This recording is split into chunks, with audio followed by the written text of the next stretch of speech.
I am in. We live and back in full effect for another episode of the APF podcast, episode 129. It is I, the most phenomenal man that shocked the system, aka the coach. It's your boy going forward. I just finished my NFL Power Rankings list just as the show started. How you guys are doing?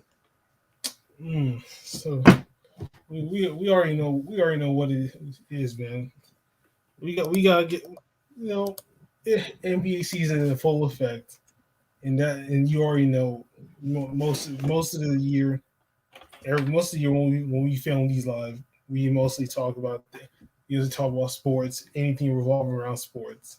The personal shit, the other shit, that's gone with, that's done. And you can only hold on for that. You can only bring that up for so many times before, the more interesting ish pops up. So let's get to these NFL rankings. Oh, what is it? Or do you not have your NFL rankings finished? I have my NFL rankings finished. Okay. Yes, they're finished. Sorry about that. So So so it's here we go. whenever you can. My new NFL Power Rankings Week 8. We had some changes here come through through here. And, you know, number one, for the second week in a row, the Rams. They absolutely destroyed the Texans, smack them up real good. They're up 38 to nothing before the Texans scored three touchdowns in a row, 38 to 22. Matthew Stafford is throwing the ball well. Cooper Kupp is having a start like nobody else has had in NFL history with the amount of yards and touchdowns and the amount of catches he's had through 9 games. So they're looking very well. The defense just got better too with Von Miller going to their team through a trade. So now you've got Von Miller on one side, Aaron Donald in the middle, Leonard Floyd on that line. You're Oh gonna have a lot of yeah, one-on-ones with oh those yeah, I guys. remember that shit. They got bruh. Oh my god, that's gonna Yeah, be a tough. so That's gonna be a tough defense. there's gonna be tough defense, and that's gonna even improve more those cornerbacks and safeties. So they're clearly, and remember, my power rankings aren't based off record. I'm also thinking about if these teams played each other, who would they beat? And I think the Rams beat every team on my list strictly because they have the best offense and defense blend in the NFL. Now, number two is the Packers again. They beat the Cardinals that week, and we're moving to this new week, and so they're my number two team again. They played very well. Aaron Rodgers did go and get, the pandemic virus because on YouTube you get flagged for saying that, weirdly. Um, so he got the 19, and we'll see how they work when they play the Chiefs this week.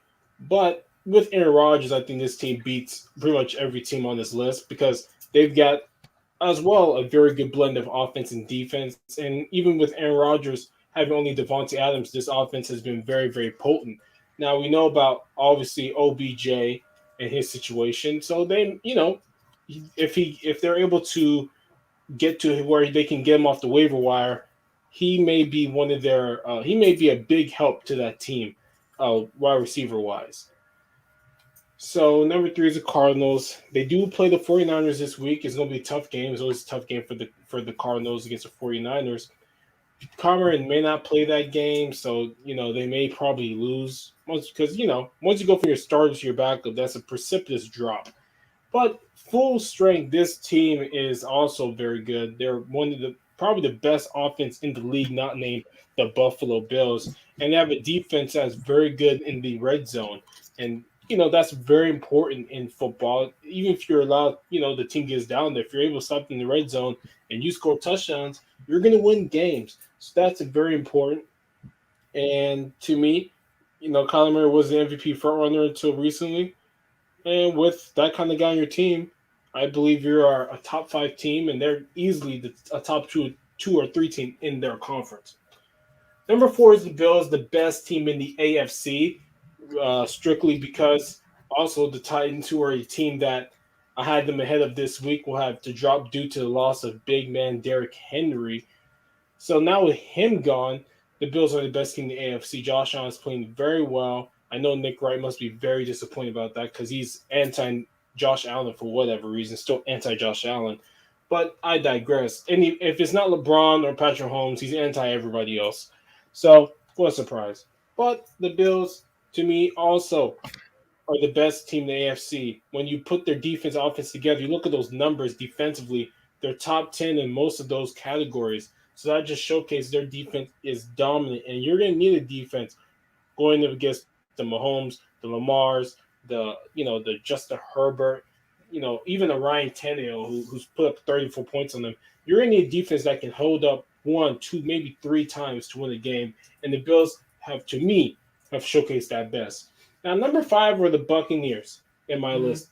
Okay, they did drop from last week. They dropped to number five after their egregious loss to the Jameis Winston less Michael Thomas less New Orleans Saints.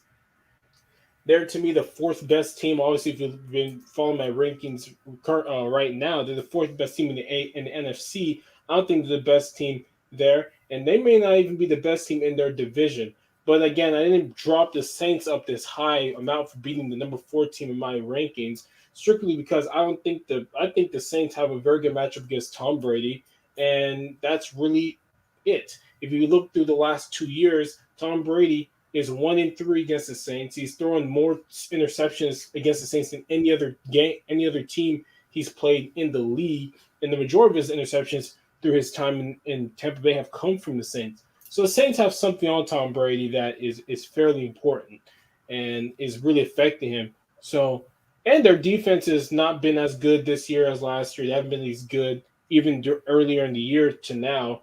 They allowed Trevor Siemian to come in there and feel very comfortable, and they threw the ball a lot with Trevor Siemian. So that just shows you that teams are willing to attack that very weak, cornerback room and safety guys back there. So, but I still think they would beat the Baltimore Ravens, my number 16.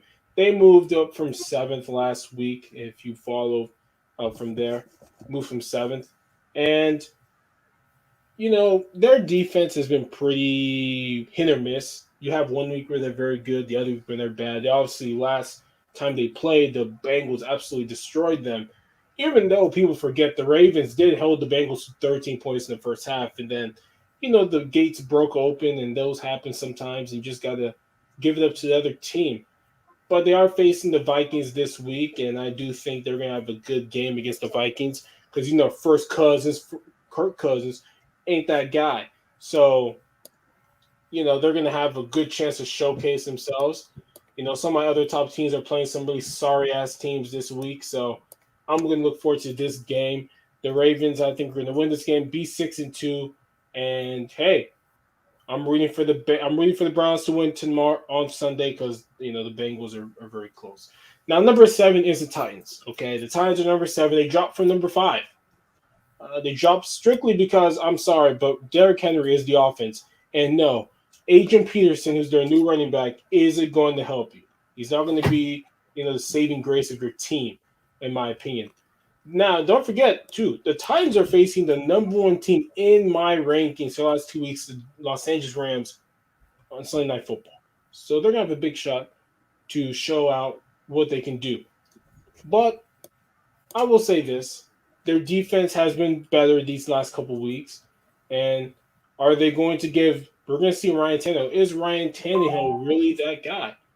Can he lead a team now without his big bro, Derrick Henry, running the rock 30 times and just beating down the defense so that play action pass allows Ryan Tannehill to have time to throw? Because if they can't run the ball, Ryan Tannehill's going to have to do some drop back, plays. You can't just put in the running back's chest and then, pull it out and throw a quick strike to A.J. Brown or Julio Jones whenever he's healthy. So this is going to be an important game for Ryan Tannehill in the Titans because this is the best team in the league, the Rams. And it's also on Sunday Night Football.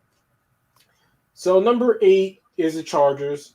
They're up from number 9. I still have them over the two teams you haven't heard yet, which are the Chiefs or Bengals. I still think they're better. The Chiefs won 2017 against a New York Giants team that probably should have beat them if they had any more of a competent offense at all. The Chargers have been, very good this year. The quarterback Herbert has been well. The defense has been okay, but they're very weak against the run. And when you look at it, these other teams that they would play throw the ball more, so they wouldn't really go after the attack.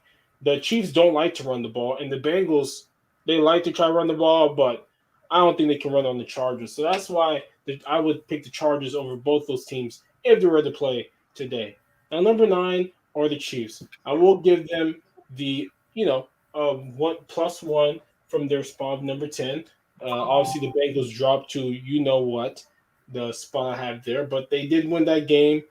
The defense played well, but it is the Giants, and the Giants are not a very good offensive team in the first place. So I'm not going to put a lot of stock in that. I think the Chiefs do play the Packers 325 with no Aaron Rodgers, so that's going to be a big game, and we'll see. Probably one of the better games for Jordan Love to play against because the Chiefs are such a bad defense. I don't care what they did against the Giants; they're the Giants. And so number 10 are the Bengals. And why would the Bengals? I was about to take them off my list and put the Saints as number 10, but I had to give it to you know the Bengals because the Saints lost Jameis Winston. So I don't think Trevor Simeon is going to beat the Bengals. But the Bengals have probably the second worst, the worst loss of the year, even worse than when the Titans lost to, you named it, the New York Jets. They lost New York Jets 34-31. They allowed the quarterback in his first NFL start to throw for 405 yards. Okay? 405 yards and I think it was 4 touchdowns. They gave up the ball multiple times, and the Jets were able to stop them on key downs in the red zone to win the game.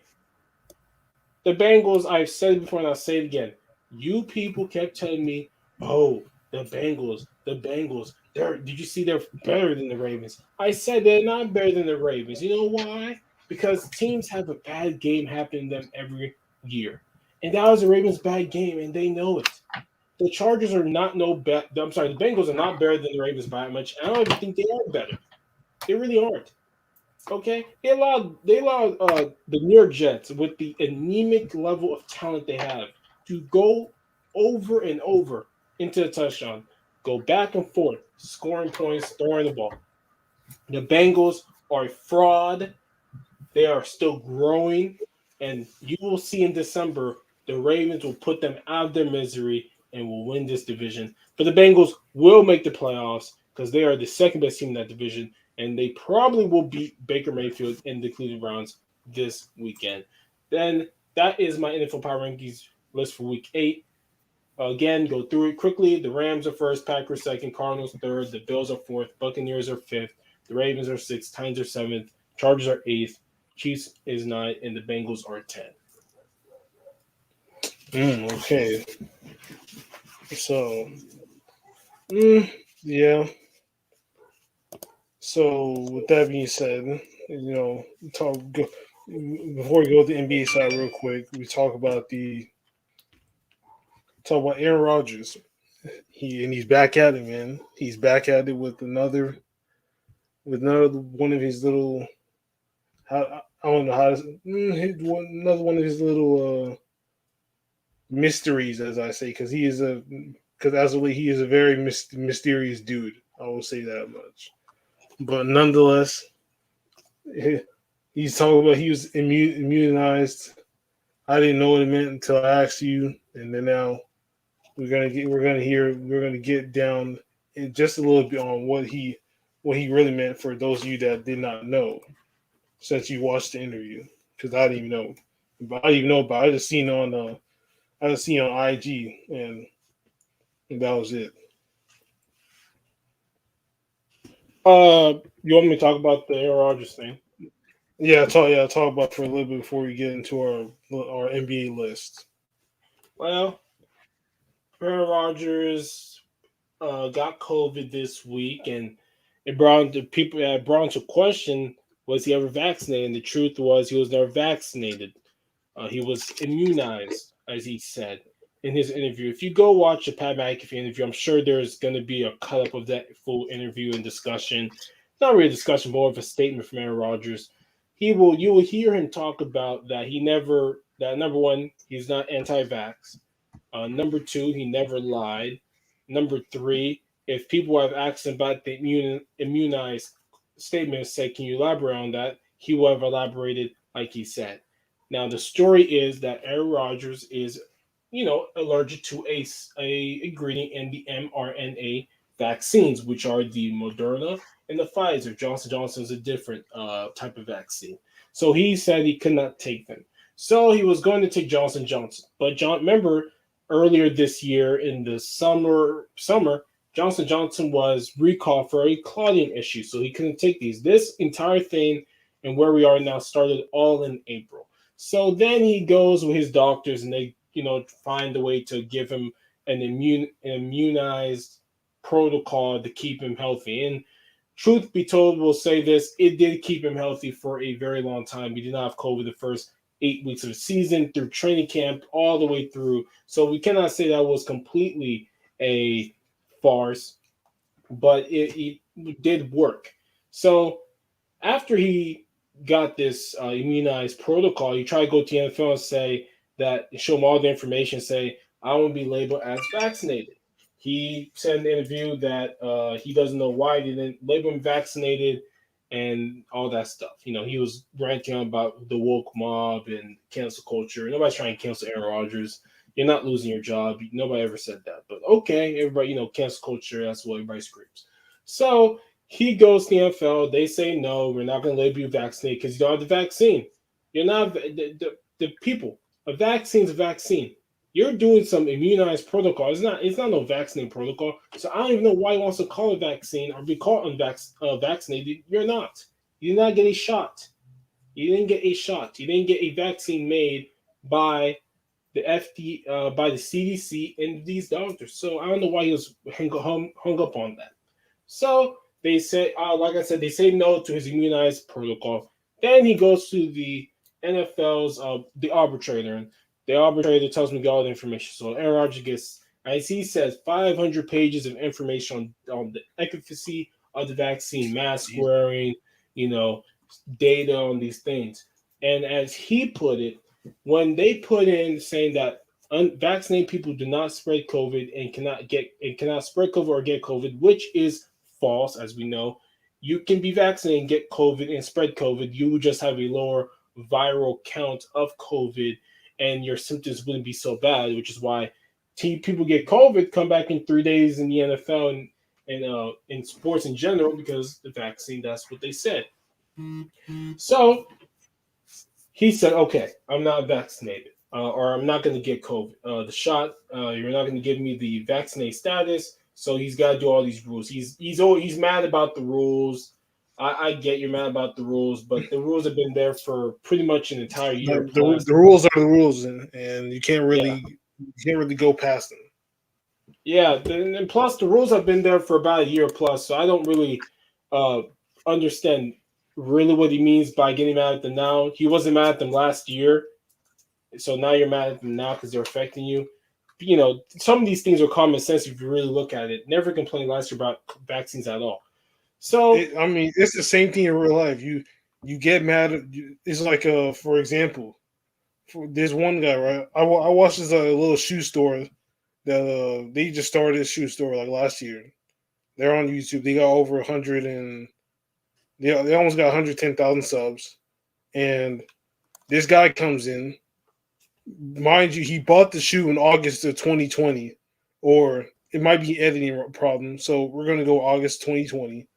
And recently he pulled up talking about the shoe is fake, and he's doing everything possible he can to finesse. It's a whole little details I'm not going to get into. You just have to watch the video. Shout out to Common Hype. So it's basically what I'm saying is he all of a sudden he was happy with the shoe. Then he comes around, buys a fake, and then then baits them into giving him the money back and store credit, and now he's good now. So he kind of abused that. He kind of abused the small store system. They're a small store, and they ain't really won't know. So let's go ahead and target these guys because they're a small store.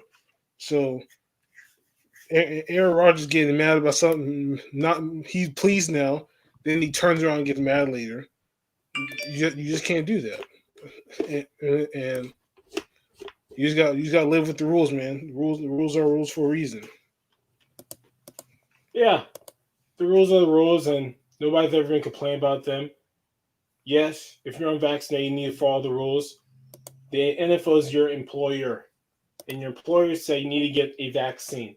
You did not get a vaccine. So, no, you're not vaccinated. You're unvaccinated. Your little protocol isn't a vaccine. It's just something that you do to, protect yourself, and that is fine. You don't have to get the vaccine, but don't start complaining when other people are like, hey, the NFL's like, hey, you didn't get the vaccine, you're not vaccinated. And no, there's nothing you can say to change our mind, and we don't care what you show. Because in the end, that's just not the truth. You're not vaccinated, you're unvaccinated, and you'll be fine. If you don't want to get vaccinated because you're scared about something happening to you and you're scared about not having children, then this whole belief. I've seen a lot of people say that I'm worried about not having children. I don't know what's going to do to me. Oh my god! All this Well, stuff, whatever. it goes to the flu shot as well. The flu shot has not affected reproduction for women in ever, and it has not Okay. affected it has not Now, affected the semen in men, bro. It just hasn't. yeah. So what do you mean Now, about this I will say story? this. If they did say if you are allergic to any part of the vaccine, do not get the vaccine. That is true. No problem. I just believe he was a little bit disingenuous in attacking the media. I get it. The media doesn't know the story. The media says you're a liar. You heard Stephen A. call him Shannon Sharp call him a liar. Stephen A. said he should be suspended. I get it. You want to go back at it. And it was interesting to listen to him. I think you should listen to him. It's more of a conversation about labeling people. I have said for the longest time we need to be careful about labeling people who don't get the vaccine bad people. They have their reason for not wanting to take the vaccine, and I understand those reasons. You know, may it be that you're religious or you just don't trust the vaccine or you believe it's being shoved down your throat, which I do think a lot of people believe it's being shoved down their throat per se. Take the vaccine. I took the vaccine because I just want to be protected, and that's fine. So for me, it's not a problem. I think this is a story that should be pretty much over with. It had its like 2 days. Move on. Aaron Rodgers, just get healthy, stay unsymptomatic, and get back in the thick of things. So now we got that out of the way. Now we can get into these NBA lists. Starting with my number one, the same as last week. It is the Utah, not Booty Butt Jazz, because they were Booty Butt Jazz. Now they're not the Utah Booty Butt Jazz.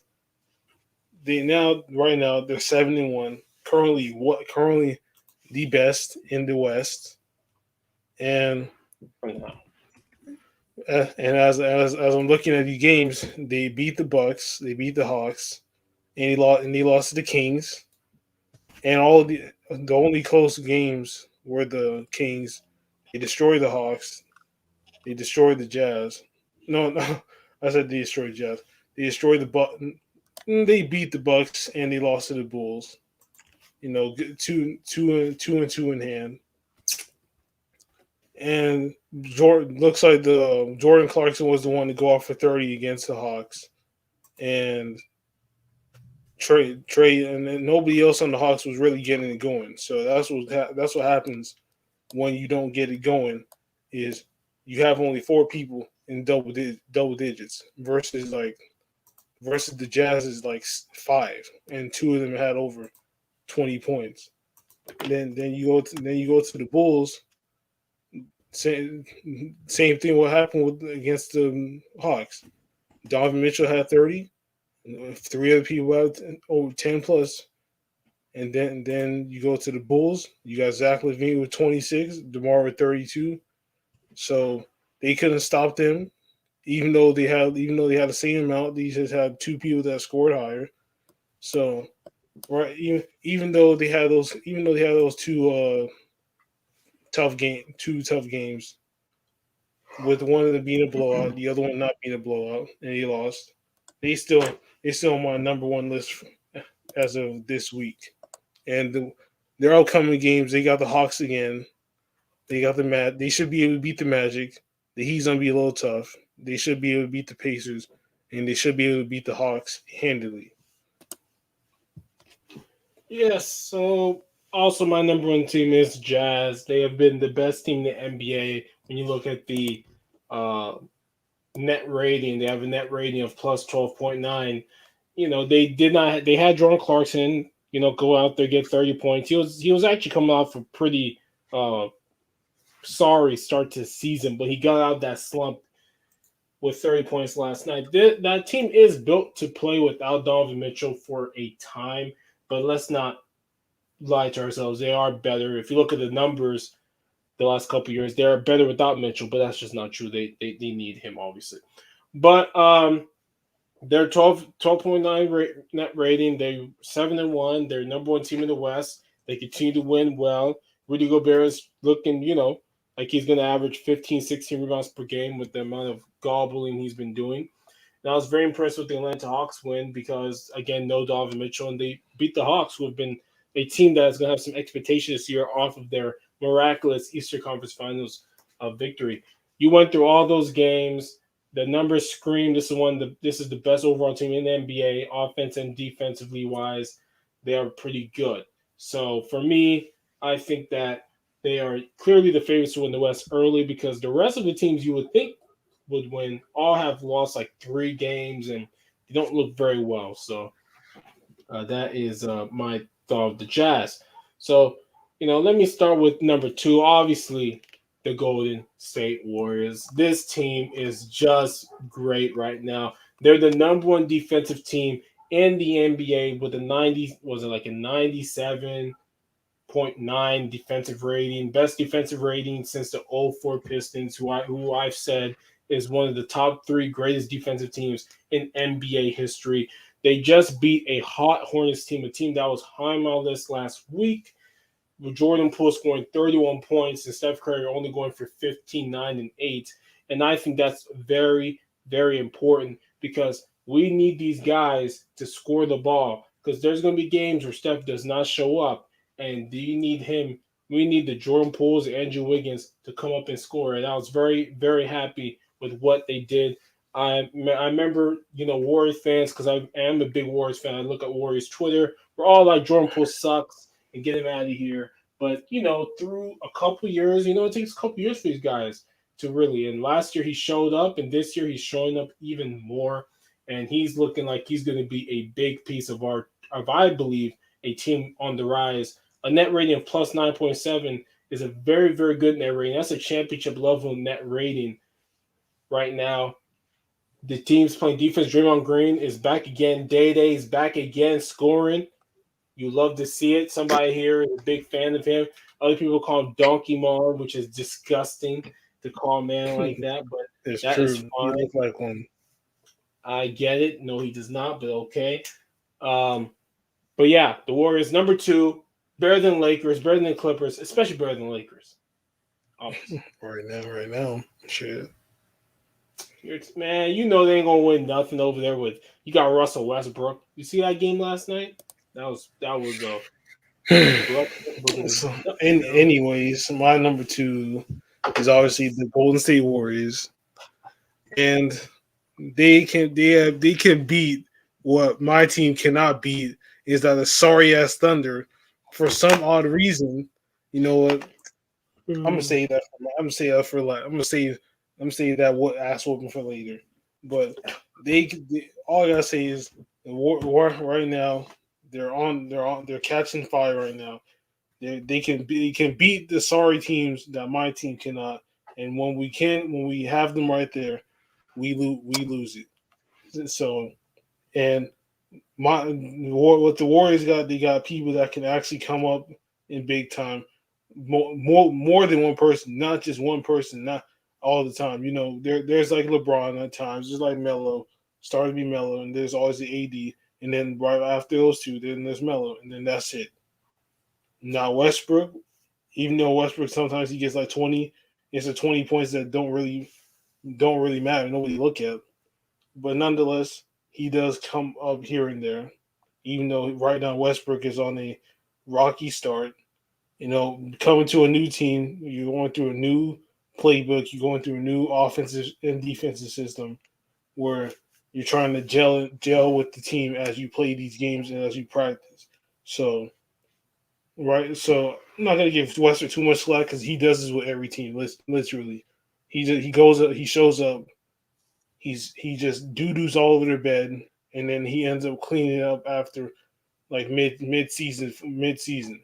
So that's my number two. And my number three, which they moved up quite a bit, is the Chicago Bulls.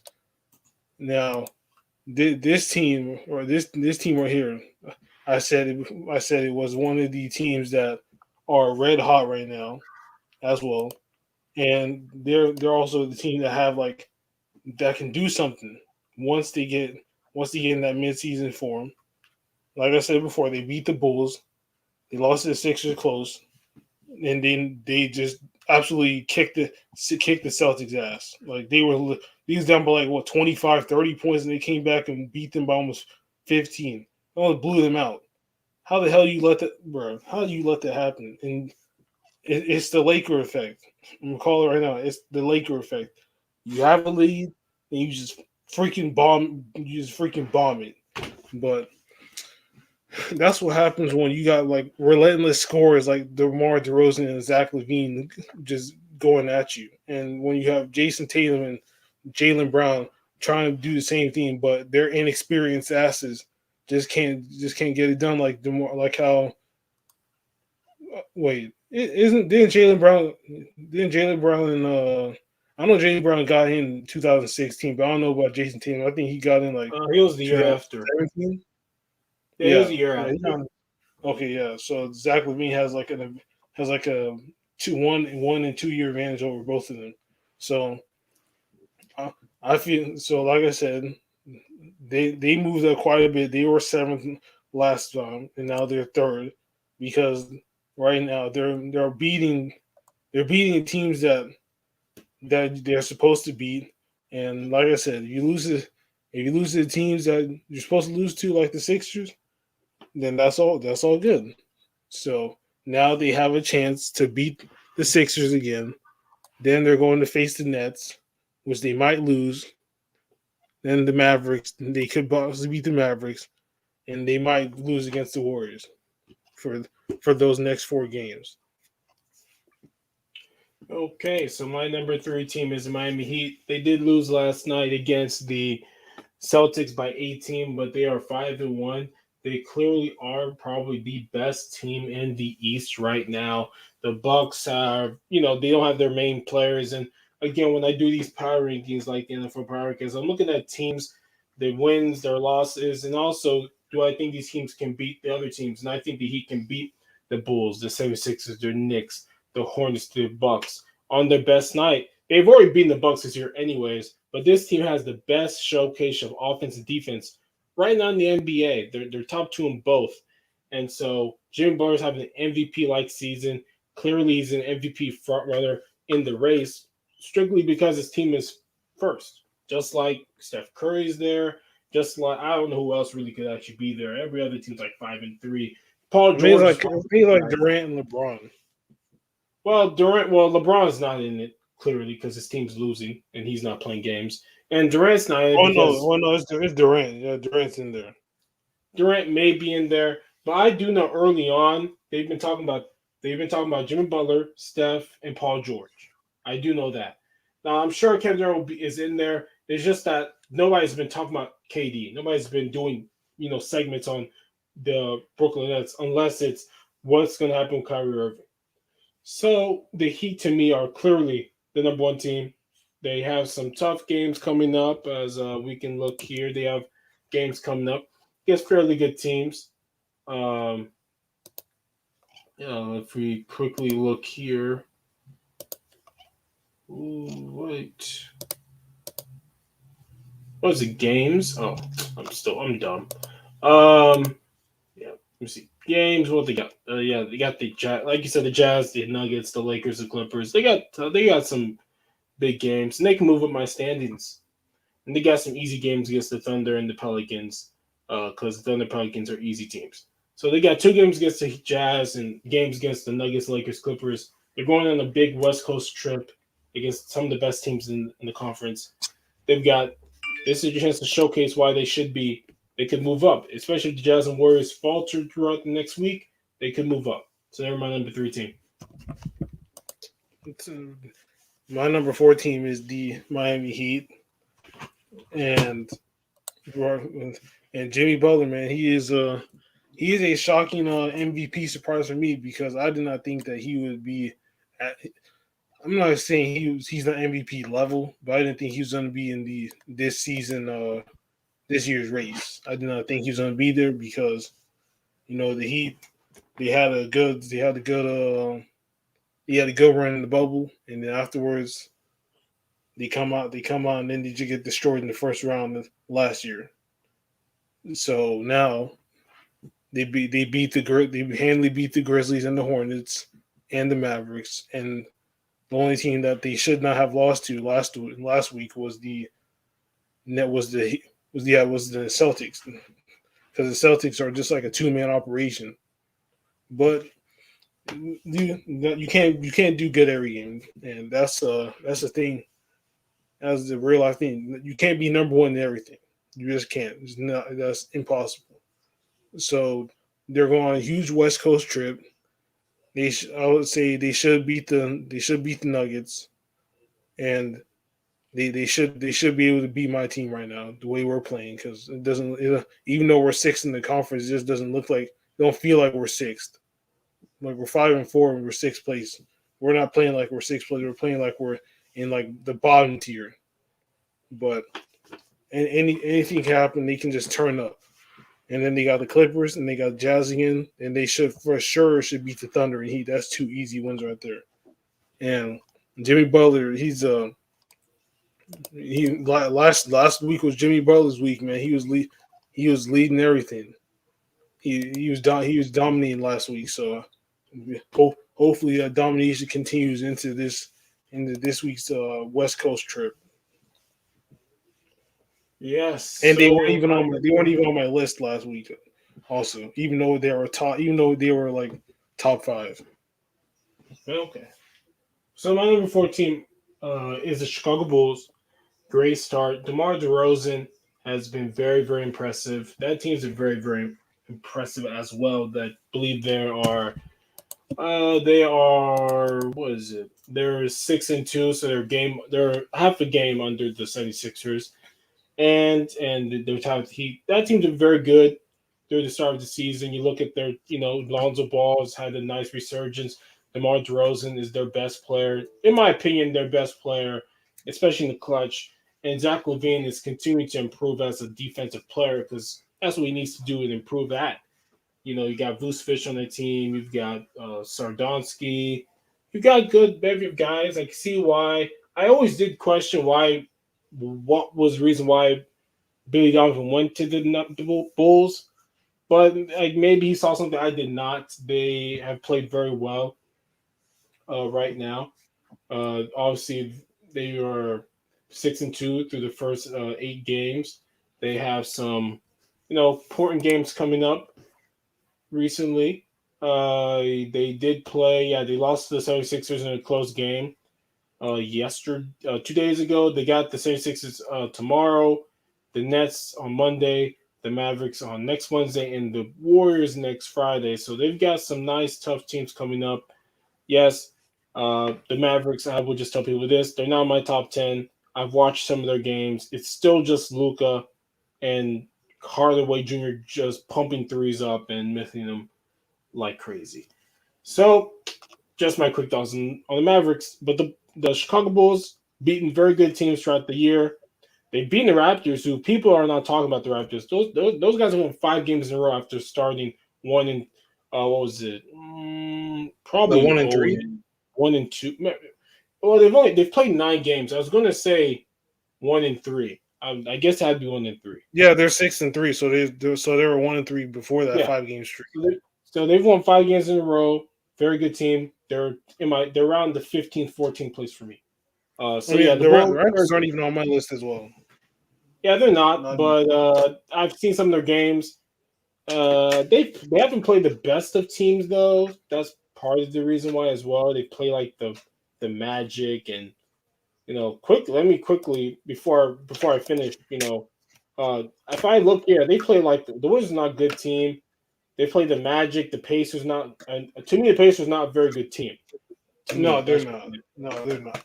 so. I'm right there as well. Also, they're not a good team. Yeah, if I look here, yeah, they've played. The only good team they've played is the Bulls. They lost to them close games, so and they're playing the Cavaliers tonight. Who knows if they're good or not? But yeah, for me, the Bulls very good.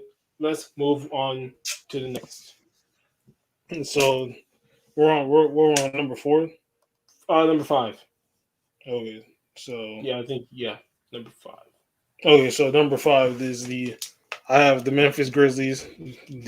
Stayed right the same.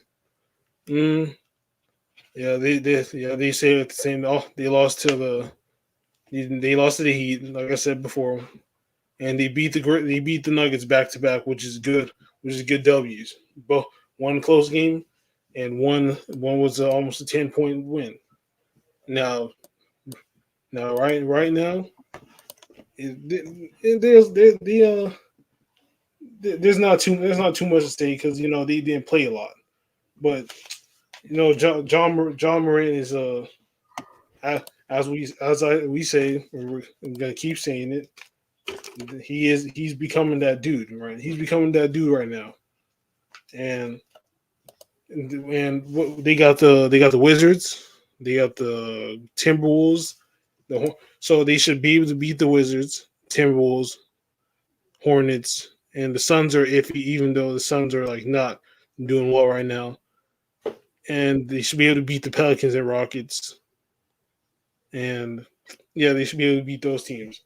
So I think that they should have a 1 win, 2 wins, 3. I say they should be 5-1, 5-2 at 5-2 at the best. No, that's 6 games. No, that's 6 games. So that means, yeah, 4-2, 5-1 at best for me for those upcoming games. But it's like I said, anything can happen. So they could be on a hot streak right now, and then they turn into just utter garbage the next week, and then that will cause them to be out of my freaking top 10. So Okay. So my number 5 team are the Philadelphia 76ers. Yes, they are the number 1 team in the conference, 7-2. But I don't think they're better than the Bulls or the Heat. But before you finish, this is why our lists are completely different. You could be freaking number 1, you'll end up being number 5, bro. Like, just because you're number 1 in the conference does not mean that we should put you at number 1. This is based on our discretion on and what we think that you deserve to be in the top 10. Like the Jazz and the Warriors, they deserve to be top 10. They deserve to be number 1 and 2. The Jazz and Warriors, they should be top 10. But the 76ers, not so much. But that's why. Part of it also is, there's no Tobias Harris and Danny Green's injured. And Joel Embiid has not played up to his usual standard through Hold the on, beginning of the season. what games have they? Who have they played actually? They played the Pistons, the Bulls, the Trailblazers, and the Hawks, and I believe the Pistons again, all in this week. The Pistons game was more about Tyrese Maxey and Shake Milton being the guys really showing out. Joel Embiid had 19 points and 9 assists, so he wasn't very effective. But Shake Milton had 16 points, 8 rebounds, 5 assists. Seth Curry had 23 points. You had Tyrese Maxey give you 20 points, 5 assists, 4 rebounds. Andre Drummond giving you 8 points, 10 rebounds, 3 assists. So, Andre Drummond doing what he does in this 10 time. rebounds. That's a little low for Andre Drummond. Well, he's not playing starter minutes, or that would be more like probably like 15 and 15 or something. It just shows you um, how really good this guy is when he gets real playing time. The one game he started, he scored he won 15, 15, 7 assists. He was incredible that game, and he's a really good backup for Joel Embiid because you keep having big size no matter what. But yeah, 76 have not been too impressive all the time. They turn the ball over way too much. Sometimes they had 12 turnovers. They had a bunch of fouls too. Both teams fouled a bunch. Both teams shot the ball uh, not well. No, I'm sorry. 76 shot the ball well, almost 50%. Shot well from three, but the free throws were really bad. They obviously, like I said, they committed turnovers. They also fouled a bunch like the Pistons. So that game wasn't very clean by them. And you need look, all part of our rankings is when you face these Pistons, these what would I call These them? lower level teams. Yeah, lower level teams like the Pistons, like the Thunder. Really, those are only two teams I think that are completely bad right now. Every other team seems to be competitive at least. You need to beat them by more than 9 points in both games. They won only by 9 points in both games, so not impressive. This moment, but Joel Embiid's playing well. Tyrese Maxey, I think, is the most important piece to play well because I do think he's the future of their team, and they'll see it clearly when they start playing better teams and he starts performing. Maybe you don't need Ben Simmons, and there's nothing wrong with thinking that. So, you know, hopefully they continue to improve. And Joel Embiid needs to play better. You cannot score 19 points in a game like that. But it is good that other guys did step up because sometimes your star ain't gonna have it. So yeah, I'm done. Sorry.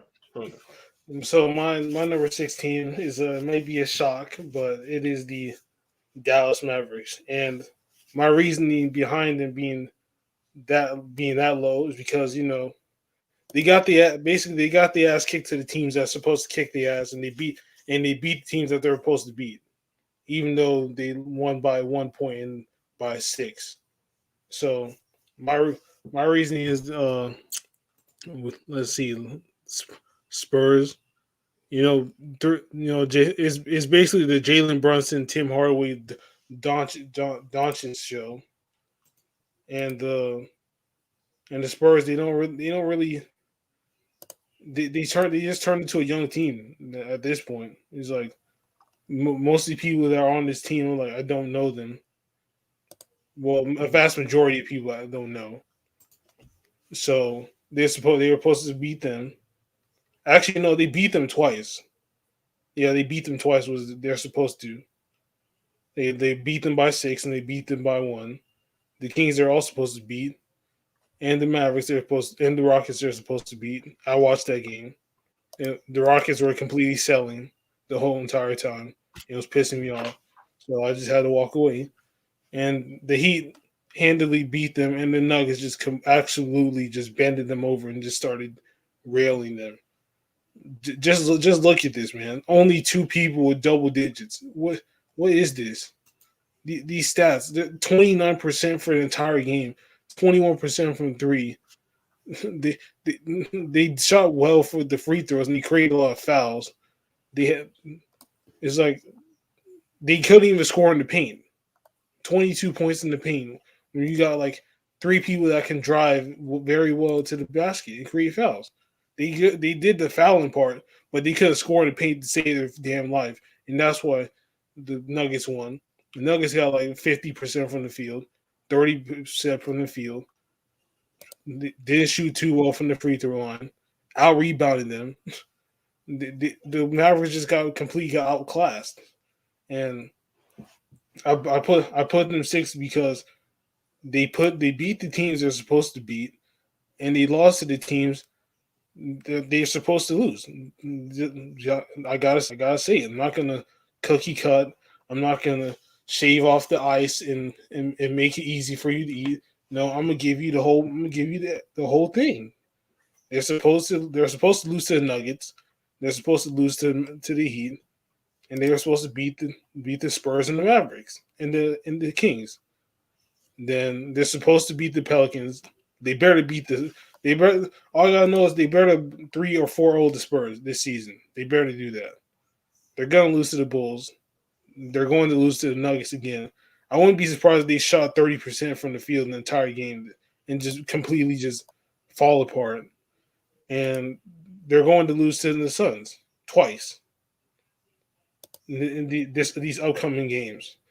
So Luca and everybody else got their work cut out for them right now for against the teams that they're going to lose to. Because the way I see it, they barely might make playoffs. I'm gonna call it. I'm gonna call it right now. They might be a shred. They might just be right there making playoffs. I'm gonna say that much. So you Okay, can so we're on number 6. 6. So my number 6 team, they were there on my last week's list. So the Knicks. The Knicks have been very good. I'm going to give them the respect they deserve. They did lose a couple games, but I still think that they're a top 10 team in that conference. They've had a great start to the season. We look here at the standings for the East. They are 6. They're 5-3. They're having a really good start to it right now. If we look at they've lost the last 2 games. Like I said, they lost to the Raptors, they lost to the Pacers. So, they're having trouble scoring a little bit. But Julius Randle and that team is much better. You had RJ Barrett go for 35, 8, 6, and 6 against the Pelicans a couple nights ago, a career high. So he's playing well. That team's defense is still elite. Yes, they did give up 110 plus points. I'm sure Tom Thibodeau is not happy about that, but he's got to be happy that with added offense of Fournier and Kemba Walker, this team is better equipped to go up against other teams with some firepower, and hopefully their defense stays elite. So, well, I'm not really that concerned. I know some other teams. I've looked towards the standings in here. The Raptors have won 5, but they've faced kind of weak teams, and everybody else in the East doesn't have really of a good winning streak. And then you look at the West. Do I think they're better than the Suns? Yeah. The Grizzlies? Yeah. The Mavericks? Yeah. The Lakers? You would say no with LeBron, but they've played so many games without LeBron. I can't use that really right now. The Nuggets, yeah. The Kings are, yeah. The Clippers, without, right now, yeah, yeah, they are. So, yeah, I'm gonna give it to Knicks. They deserve it for me. My number 17 is actually then also the New York. Well, no, yours is 6. Mine is 7th, and they're the New York Knicks, and they were pretty high up on my they're pretty high up on my list last week. And this week they went down. They tanked a little bit because they lost to the Raptors. That was a big game for both teams. 75th anniversary game. They lost to them by 9, and they lost to the Pacers by 13. So they were dropping the ball a little bit, and as you said, they're having trouble scoring. So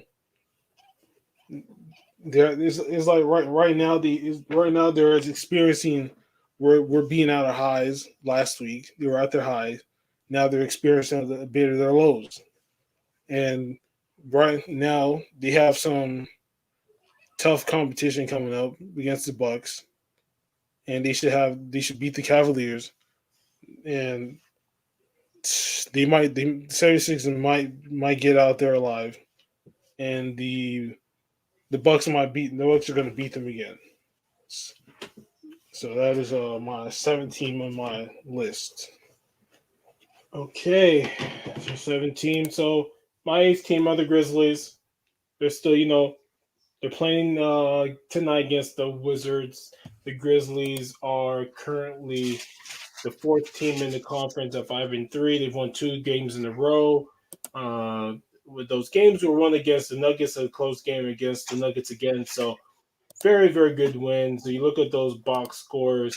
John Morant has increased his scoring dramatically, and that's what I thought was the next evolution was he needs to score like a superstar as well as do the assisting. Basically, give me Russell Westbrook with much more of a controlled frenzy, and he's been doing that. throughout this year. He scored that against them, and then against the same team, the Friday Wednesday, he again scores another. He only scored 18 points, but he got 6 rebounds, 6 assists, doing what he does. Jared Jackson had a good game. Jared Jackson Jr. has been pretty good this season. They needed him this year too. They're also, let's not forget, this team is not full. No, Dylan Brooks hasn't been back at all. I don't know when he will be back, but once he's back, their defense will vastly improve and they'll become a somewhat better team actually than they are right now.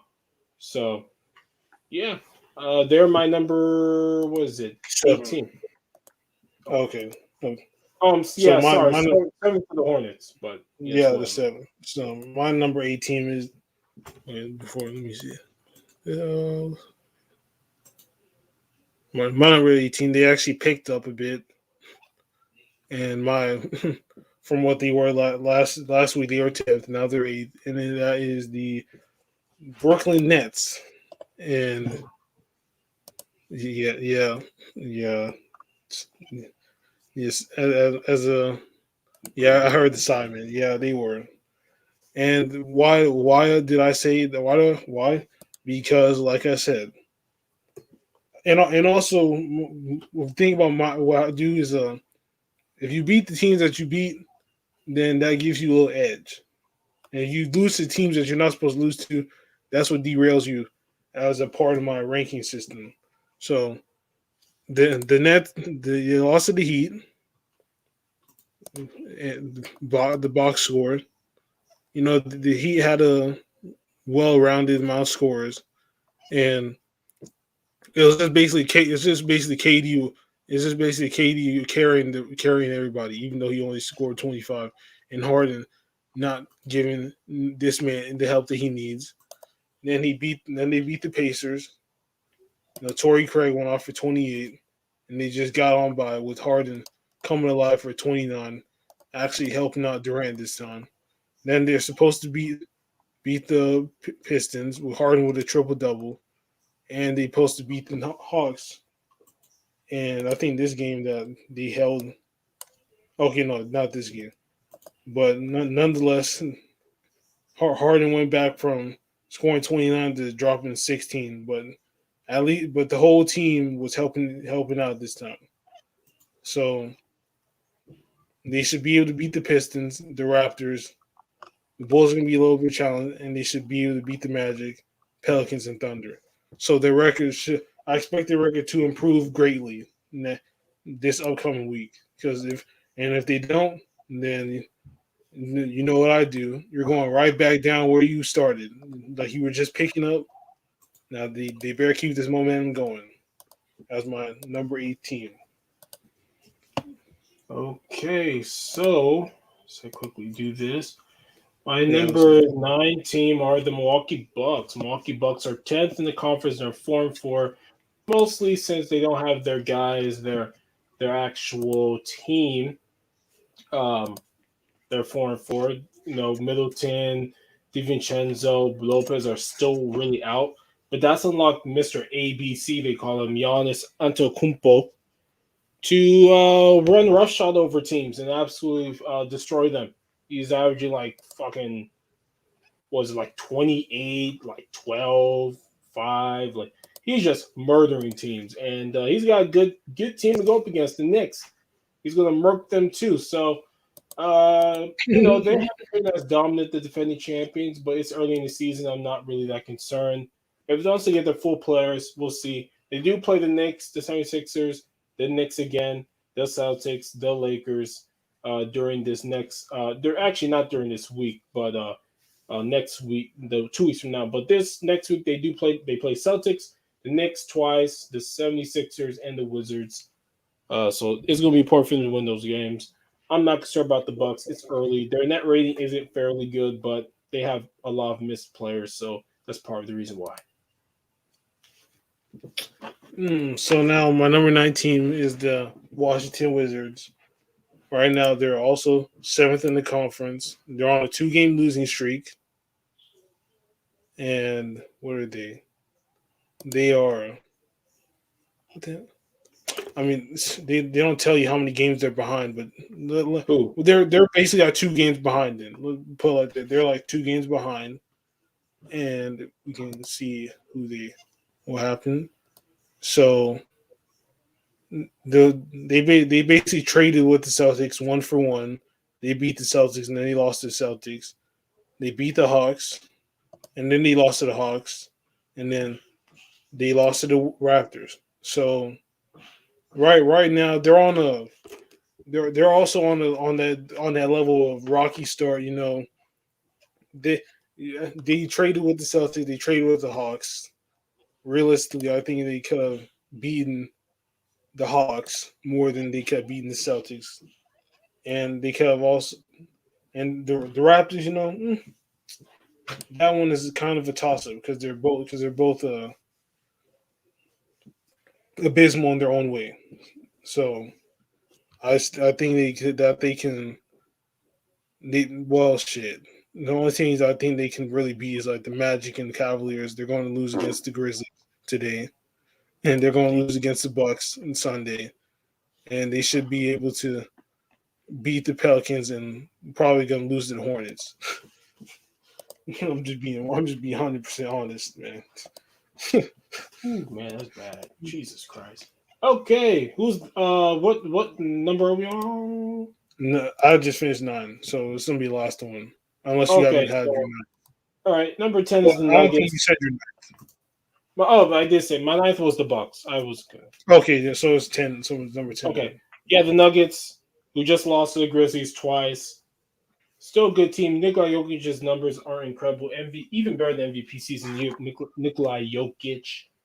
They are. What are they? They are currently the 7th team at 4-4. It's early in the season, so they've lost 2 games in a row. They don't have Jamal Murray back. I don't know when he's going to come back. Probably maybe by Christmas. Probably after the All-Star break, more or less. So right now, but Nikola Jokic is doing a very good job. He's keeping them relevant until he comes back, and they've got games coming up next week. Tomorrow they got the Rockets, so that's a dub.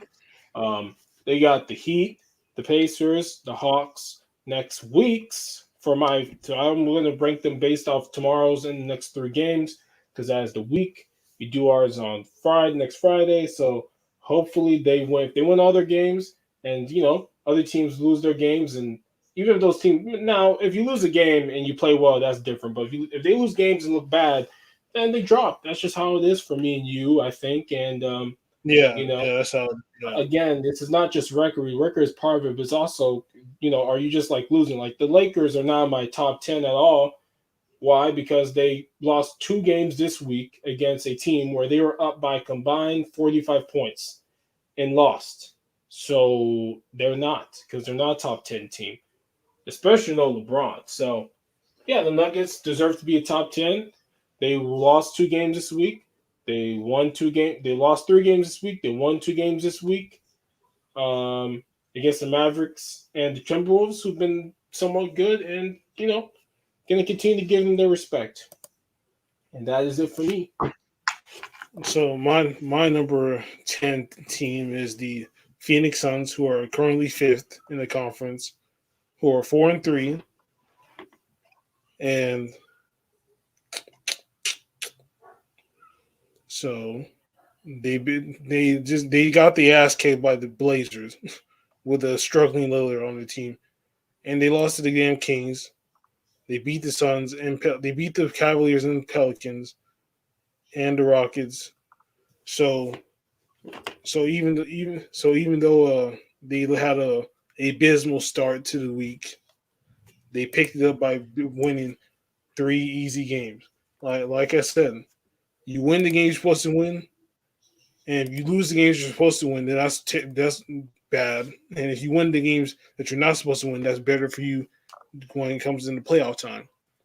So right now even though they're 5th in the conference, right, it's kind of it's also a little bit early to tell, but I see that they're actually doing what I'm telling them to do, is win the games you're supposed to win, and if you lose the games you're supposed to lose, That's all. That's whatever. It's gonna happen.